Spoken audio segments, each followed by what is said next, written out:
Okay, so I'm Roger Hallam. I help coordinate various activities at the London office. I'm doing this quick video on how to do facilitation.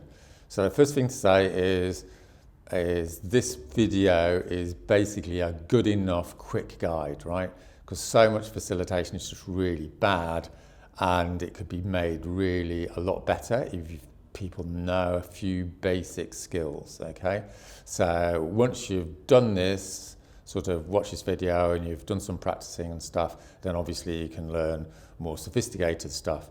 But we've got a rebellion on April 15th, and we're looking at getting enough people trained up in basic skills. So this training was done in an organisation called Radical Roots, which was setting up housing co-ops and workers co-ops, and it was done several hundred times, and it's like quick hit sort of training. And if you're watching this and you want to train other people, then you can use the same basic structure. There's 4 or 5 basic skills that get you through a meeting with everyone not being pissed off because it's really chaotic. So I'm going to go through it one stage at a time. So the first thing is organising the space, right? So the space is really crappy. However good you are, it's going to be like not a very good meeting. So what does that mean? So first of all, make sure it starts on time. Okay, so people are 10 minutes late, 15 minutes late, that's okay. But you want to definitely start like more or less on time, within a quarter of an hour. Second thing is you want to finish on time.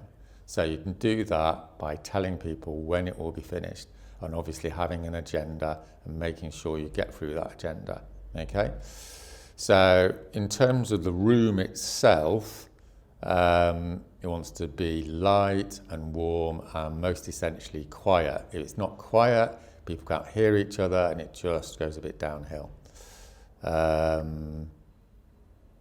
Okay, and obviously with most sort of meetings start off with a bit of a go round and what have you, so that's fine. Okay, I'm just trying to think whether there's something else About the room. about the room About and space. the space. Yes, sorry. The other thing is that you want to arrange the seats in a circle. So obviously I'm covering a multitude of sins. There's lots of different sorts of meetings, so not everything applies to everything. But you definitely want people to be close to each other so they can hear each other. Again, if people can't hear each other, the whole thing starts breaking down. You want to be in a circle because then everyone can see each other and it gives that sort of participatory feel to it. Okay, so you've got all that sort of organised, you've got the agenda, you've got the room, you've got the chairs sorted out, you've got it starting on time. Oh yeah, and another thing is, obviously, this depends on what sort of meeting it is, but good idea to have some water and some biscuits and stuff so people can have a little munch on stuff while they're talking. Makes it more sociable. All right, so next thing, the most important way to have a successful meeting is to set some ground rules at the beginning of the meeting. It's really straightforward, and it usually reduces sort of really bad problems by about 80% for the sake of argument. So what does that mean? That means, like, you say what the purpose of the meeting is, and then you say there's certain ways we're going to treat people in the meeting. So in Extinction Rebellion, as people probably know, there's a little bit of a regen readout, which has been very effective because we say straight away there's no calling out. People aren't like saying insulting things or aggressive things to people in the meeting. And secondly, if you do have a problem, then you can sort that out outside the meeting, face-to-face, on a phone call or conflict resolution or what have you. And then you say, don't take on things you're not going to do, which is another sort of like fundamental. But I would add to that something about the purpose of the organisation. So we gathered here today in order to bring about a rebellion on the 15th. So it sort of sets the scene. And this particular meeting is to organise leafleting in London. Do you see what I mean? So people broadly know what's going on. And then the other thing I would add would why it's important. So I would also add this is if it's a sort of new meeting with new people, a lot of people aren't that disciplined, as it were, I'd say. What we are about in this meeting is enabling everyone to speak, because everyone's equally important, okay? So you give a moral reason, you give the behaviour, and then you give the moral reason for that behaviour. And the behaviour has to be a specific practice, like, so you say, we're going to give each other time to speak. Put your hand up if you want to speak. Don't talk over people. The reason for this is because we want to respect each other, and I'm sure we all agree with that. If people talk too much, I will be asking people to stop speaking so that other people can talk, so that we can all communicate what we think is important. Okay, so that sets the scene, right? Because one of the biggest problems in meetings is twofold. Some people don't speak and other people speak too much, okay? So if you set the scene, it makes it a lot easier, as we'll see in a minute, to actually get people to follow those rules. Okay, so that's the first thing. So you might want to, if you're doing a workshop on this, it's a good idea to get people to role play this. So people role play standing up and doing a 2-minute introduction to a meeting, and then people give feedback. If you're in quite a big group, then you do it in pairs. So one person stands up, or says to the other person, thank you for coming to the meeting. This is how it's organised, dum bum bum. And then the other person does it. So you can do that for about 5 minutes.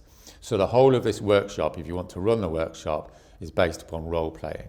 You give the idea and what to say, and then people repeat that in a particular, repeat it. Okay, so that's the first sort of skill, making sure you sort of create the state of play. So the second thing is about participation. So as I just said, there's 2 elements to participation. There's asking people to speak, and then there's asking people not to speak. Okay, so the best way we'll do like asking people not to speak. And if you've been in lots of meetings, I'm sure everyone who's watching this video, you've been in meetings and someone's rambling on, right? They've probably got, they're probably all well-meaning and what have you, but it's just getting boring, or, you want to go, because most meetings just get boring and just go on and on. So as a facilitator, it's your key role to basically shut someone up. Okay, so how do you do that, right? It's really basic behavioural sort of method. First of all, you say their name, okay? And then you say, thank them for what they've said, okay? And then you mention the rule to them, and then without asking their permission, then you go and ask someone else to speak. Okay, so it goes something like this. Joe, what you're saying is really important there. It is important that we get 2 people to the demonstration by 7 o'clock to organise the PA. At the same time, we need to hear from other people on this subject. So I'm going to now ask Jane, would you like to contribute or say what you think, or would someone else like to say what they think about this issue? Okay, so just go through that again. Their name, thank them for the contribution, summarise what that contribution is so they've heard it, and then without sort of asking whether they think that's okay or not, just go straight on to asking other people. Now if they say something like, yes, but I've got something important to say, then again use this sort of counselling mechanism where you summarise what they say, you thank them, you validate it, and then you mention the rule. So it goes for something like, you say their name again, you say something like, Jack, that's right, what you're saying is really important. It is important we get 2 people down to demonstration with PA. We've all heard that, and as I said at the beginning of the meeting, we're here today to hear lots of people's views, because it's important, everyone's able to contribute. So thanks for your contribution, that's brilliant. And now I want to ask Jane, who's also got experience in this area, Jane, what would you like to talk about? So 9 times out of 10, that'll do the job. Obviously, every rule that I'm giving you here is not like airtight. You're always going to get some psychopathic person who just won't shut up. But 99% of the time, this sort of thing works in conjunction with you setting the ground rule at the beginning of the meeting. Do you see what I mean? So most people, once you've set the ground rule, they'll behave themselves, And if they don't, it's usually because they've forgotten the rule. If you remind them of the rule, then they'll usually go, oh, right, yeah, okay, fair enough. Do you see what I mean? It's important to do that because if you're aggressive, then they tend to be aggressive back because you've damaged their ego, if you see what I mean. So we're all like that, you know what I mean? No one likes to be told to shut up. What people like to know is they've been heard. So you've said they've been heard and you communicate they've been heard by summarising it. Okay, so the other side of the equation, as I'm sure you're all aware, you've got the problem of someone talking too much in a meeting. And then if a meeting isn't properly facilitated, I would estimate in most meetings, 50% of people will hardly talk at all. You usually get 20% of people talking 80% of the time. Okay, so that's not good because you've got all this knowledge and these opinions and these emotions that need to be communicated, and a lot of people won't. And the reason they won't is because they're either shy or pissed off, or they get into a bit of a habit at the beginning of the meeting not talking. And I think we've all been in meetings where if you don't talk for a while, you'll sort of lose the knack, if you see what I mean. So fairly early on, it's really essential in your responsibility as a facilitator to get the people who haven't spoken to speak, because what's the point of being in the meeting if you don't speak? You know, you might as well not be there. Okay, so how do you do that? Okay, the first thing is don't ask people whether they've got something to say. It's like demeaning. Everyone's got something to say. We're all social beings. If you're not saying something, it's because you're not speaking your truth, not because you haven't got one. Do you see what I mean? So the general rule of thumb, again, is to use their name and then ask them if they'd like to contribute their opinion. So it goes something like this. Okay, Jane, we're talking about getting people to sort out the PA on the demonstration. Could you say what you think about that issue? In other words, ask them what they're already saying. Now, often, if they're shy or pissed off, they're going to push back a little bit. So they're going to say, like, no, I haven't really got anything to say on that. That's bollocks, right? Everyone's always got things to say. What they're really saying is, as I said, they're either shy or they're pissed off. So the way you draw them out is to summarise what they've just said. So let's say Jane says, yeah, I haven't really got anything to say. And then you say, okay, so there's nothing you really want to contribute on this subject. You know, your thoughts, you don't want to talk about your thoughts on this PA system. And they'll say something like, no, I just think it's not working. This plan we've got is not working. So in other words, they've said the real reason why they're not talking is they think the idea is rubbish, right? Which is great because then you've drawn them out, and then you just summarise it again and say something. Okay, so what you're saying is this plan for the PA isn't working, right? And you just summarise that. By summarising it, you'll draw them out. You don't need to then say, can you contribute what you think?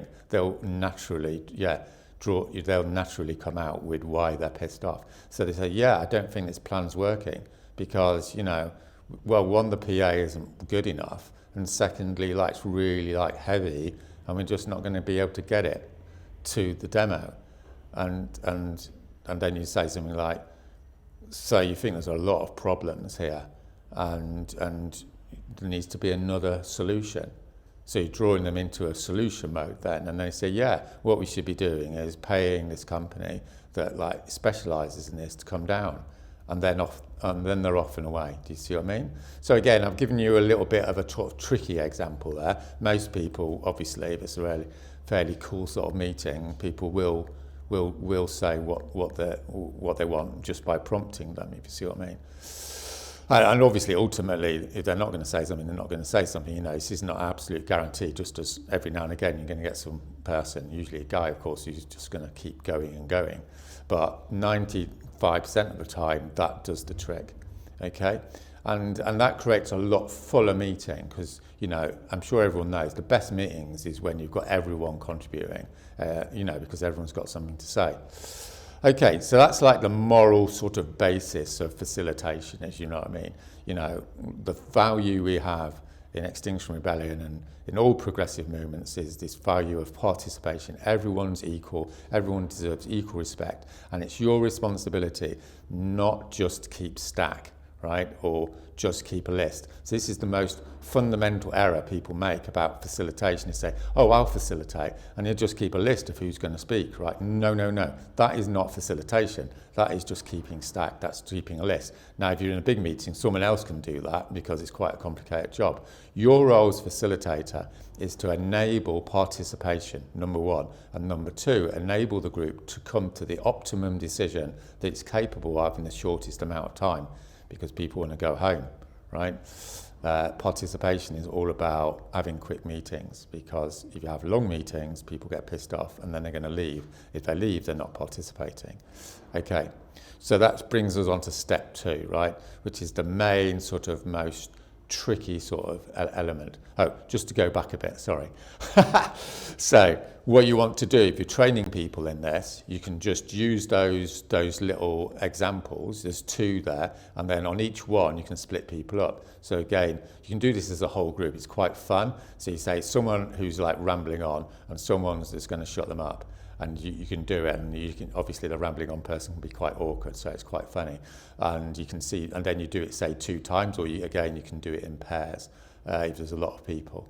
And people can sort of see and then comment on it. And then you do it again for drawing people out.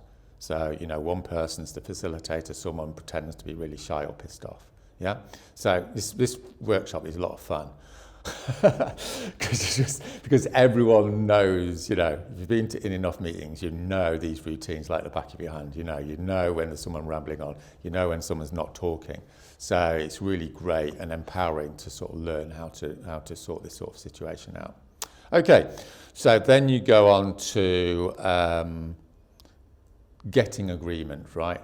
I mean, obviously getting agreement is, you can make up scenarios which are totally like horrendous and you're just not going to get agreement. But most of the time, the problem with getting to agreement is mainly a problem of facilitation, correct facilitation, i.e. people can't make decisions because no one's actually guiding them. Okay, so again, this is the biggest mistake with most facilitators. They say, oh, this is the agenda item. You've got to decide how to get the PA to the demonstration, right? And they just sit there blankly while everyone goes round in circles, right? So that's disastrous, right? It's just going to piss people off, and then all the people that aren't really manic are just going to leave the space, are going to come to the next meeting. So again, you've got that responsibility to facilitate increased participation through efficient decision making. Okay, so what does efficient decision making or effective decision making look like? Okay, so the first skill is to summarize agreement and get it down. The biggest problem is people make agreements. One of the biggest problems is people you can sense the meeting has made an agreement and then they carry on discussing it. It's just going like, we've agreed that already. So it's a bit, what you're trying to do is to get people to focus on a particular thing at one time. Okay, and of course, obviously people putting their hand up. So it goes something like this. Someone says, okay, so, I think we should have the PA from this company and not like go to Fred's mate, right? And everyone says, yeah, that's a good idea because Fred's mate's not reliable and this company, well, they seem to know what they're doing and it's not too expensive. Okay, jump in there and say, okay, everyone, what I'm hearing is like that we don't want to go to Fred's mate because he's not reliable and we are going to go to this company, right? I think that's what we've decided. Ask everyone. If that's what we've decided, let's get it minuted, okay? That Jack is now action pointed to go to the company, okay?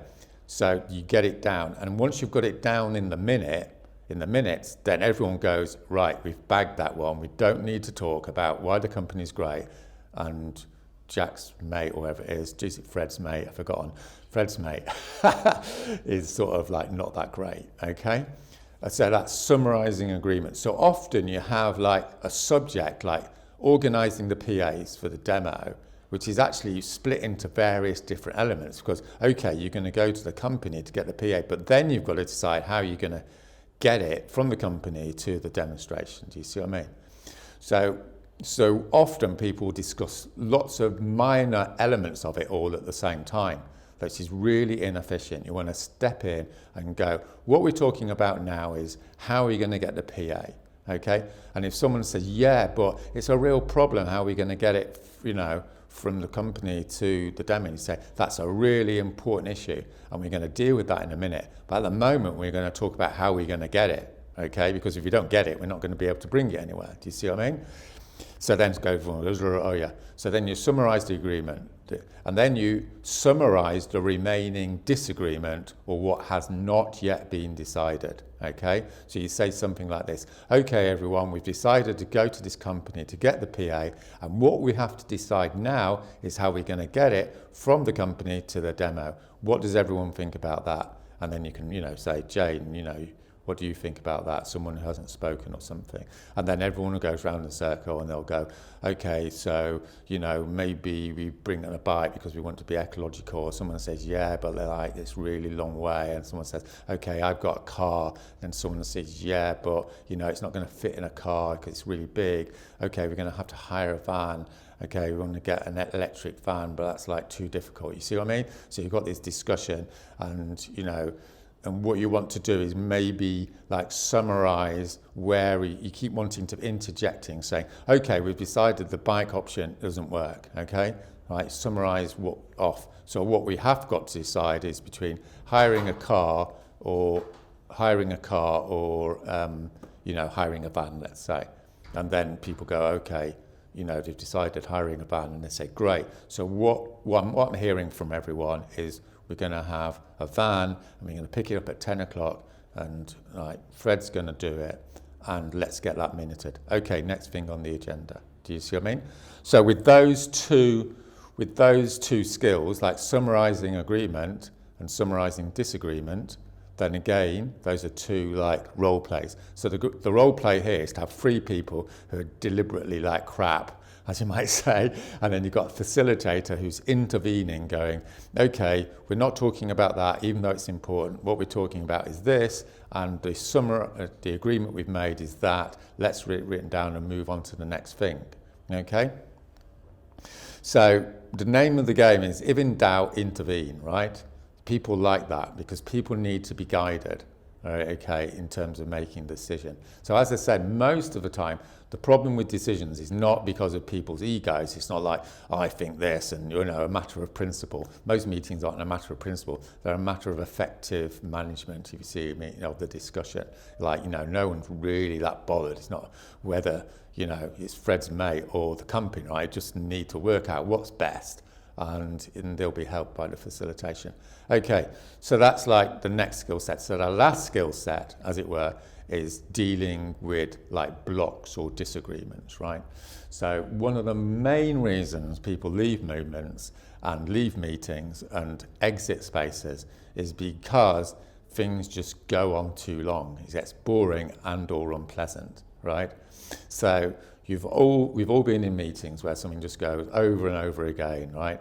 So as a facilitator, it's your moral responsibility, as it were, in terms of the values of XR or progressive movements or whatever, to enable constructive outcomes to fundamental disagreements. So obviously fundamental disagreements covers a multitude of things. Like 90% of the time, fundamental disagreements aren't actually that fundamental. I mean, often, sometimes they are, in which case, obviously, you're back to some guy who's talking all the time. You've always got that possibility. But 9 times out of 10, it's more a management problem in the sense of how to facilitate getting to a good enough agreement, if you see what I mean. So there's 2 or 3 things you can do. The first thing is, if you think it's going around in circles, and there's 2 people going like this, which often is the case, right? Everyone else isn't really bothered, but there's 2 people going boom, boom, boom. You say, okay, so there's a number of options here. Like, Joe and Fred have a disagreement about this. So what I suggest is we leave it and people go off and get some more information, and we talk about it next week, okay? Now, the reason for that is not so much because you need to get more information, but it enables everyone to sleep on it, right? Because once you've slept on it, you know, you wake up the following morning really not that bothered. Because as soon as people get into that emotional mode of aggression in a meeting, they're not going to agree, even if they were feeling, you know, there's a bit of the brain, sort of fight or flight bit, and then you're never going to get agreement because the egos are involved. Do you see what I mean?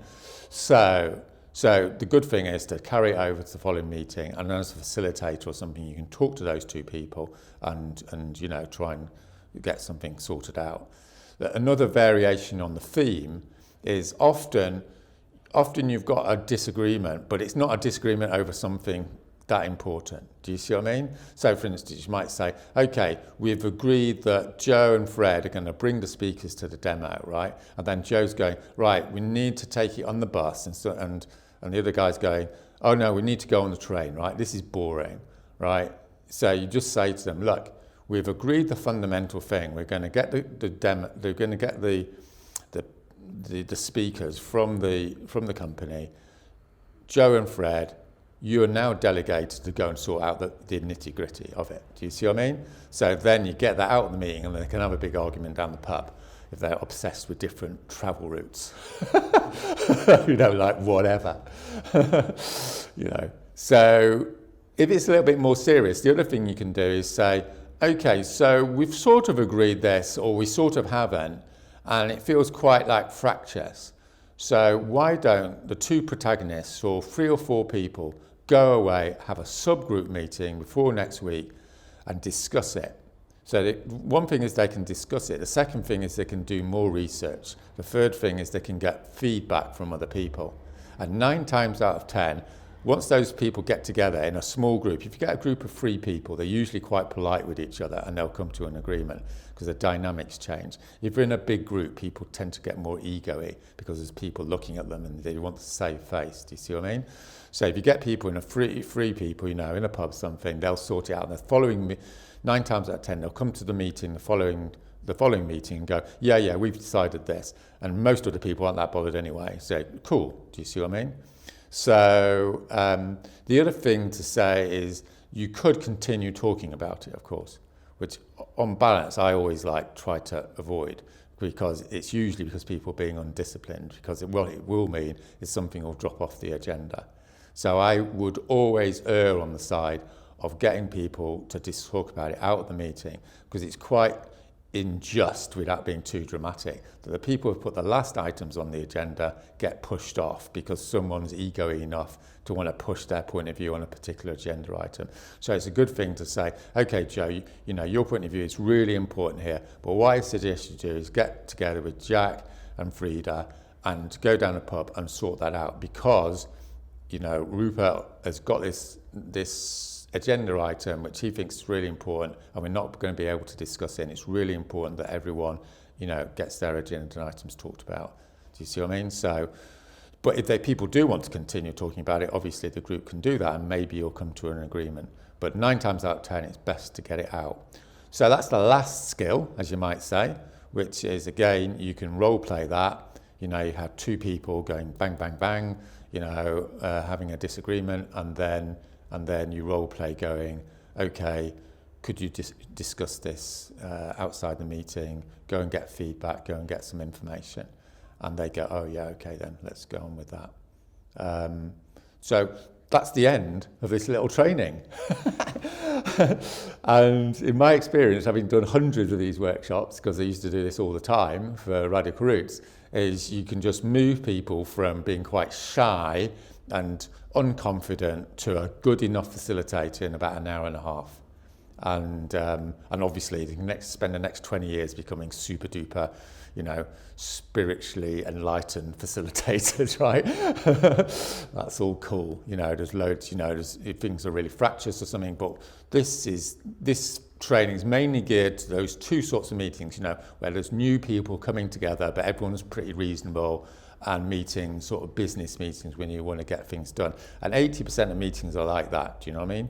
So the main thing I would advise people to do watching this video is to write down what I've said and then go and do a training with their group and get people sort of certified, as it were. Everyone does this training that facilitates. And my prediction is everything will start flowing a lot better. Thank you.